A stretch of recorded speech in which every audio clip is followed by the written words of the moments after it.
सिंध प्रांत के सक्खर जिले में जरवा रारण गांव में 13 अप्रैल 1885 को माता तीर्थबाई और पिता ताराचंद के घर जन्मे संत कंवरराम बाल्यकाल से ही साधु स्वभाव के थे। उन्होंने संगीतज्ञ गुरु हासाराम से गायन वादना की शिक्षा प्राप्त की। कालांतर में संत कंवरराम अपने गुरु सतराम दास के सानिध्य में रहे। उनकी सेवा से इनके जीवन में अनोखे बदलाव उतर आए। वे सादगी, सेवा, परोपकार व विनम्रता की प्रतिमूर्ति बन गए। संत कंवरराम अपनी झोली में आई धन सामग्री गरीबों, विधवाओं और विशेष लोगों में बांट देते थे ताकि जनहित का भला हो सके।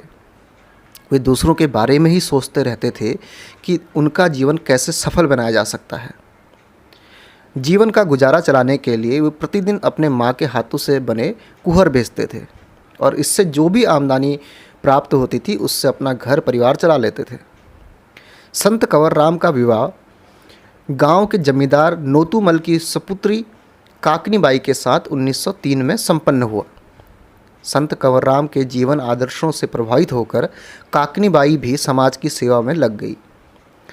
काकनीबाई के कोख से पुत्र पेसूराम और 2 पुत्रियों ने जन्म लिया।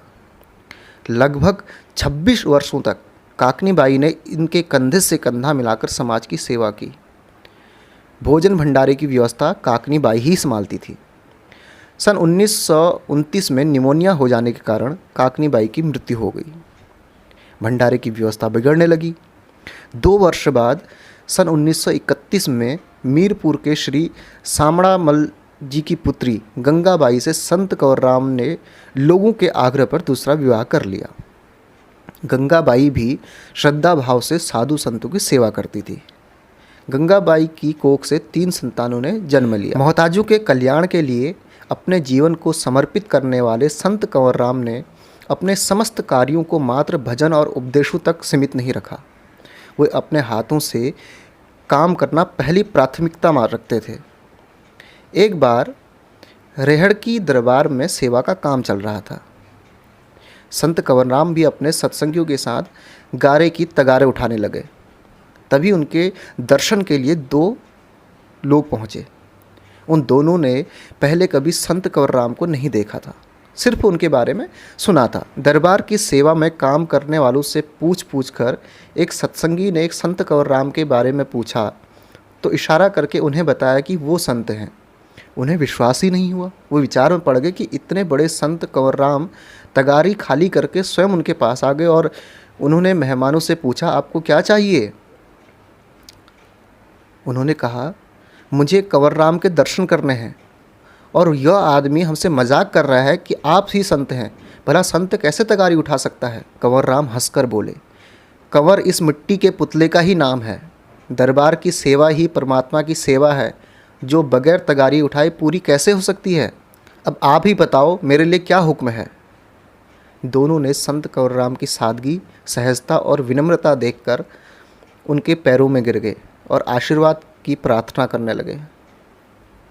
उनकी संत प्रकृति के कारण आज भी उनका नाम बड़े आदर सत्कार के साथ लिया जाता है।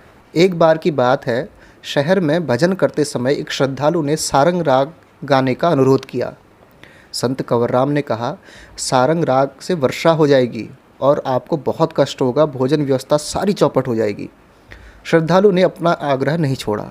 इस पर संत कंवरराम ने सारंग राग गाना आरंभ कर दिया और देखते ही देखते चारों तरफ से बादल उमड़ घुमड़ कर आने लगे और मूसलाधार बारिश होने लगी। लोगों ने प्रार्थना की और संत ने गाना बंद कर दिया। ऐसे ही कई चमत्कार संत कंवरराम जी के द्वारा किए गए हैं। संत कंवरराम जी को अपनी मृत्यु का आभास 7 दिन पूर्व ही हो गया था। उन्होंने दादू में अपना भजन मारू राग से समाप्त किया। मारू राग शोक के समय गाया जाता है। 1 नवंबर 1939 को संत अपनी टोली के साथ सक्खर जाने के लिए रेलवे स्टेशन पहुँचे। हमेशा की तरह डिब्बे में खिड़की के पास यात्रा के लिए यूं ही बैठे तो कातिलों ने संत पर गोलियां चलाना शुरू कर दिया और एक गोली संत कंवरराम जी के माथे पर जा लगी। गाड़ी में हाहाकार मच गया। गाड़ी 10 मिनट में अराई में रुकी। तब तक संत ने प्राण छोड़ दिए थे। संत की अंतिम 7 रातों को 7 रातों के नाम से ही पुकारा जाता है। उन्होंने कई भक्ति गीत लिखे जो आज भी लोगों के दिलों में बसते हैं। क्या आपने कभी कोई कहानी सुनी है संत राम जी के बारे में? कमेंट्स करके ज़रूर बताएं और चैनल को सब्सक्राइब करना बिल्कुल ना भूलें।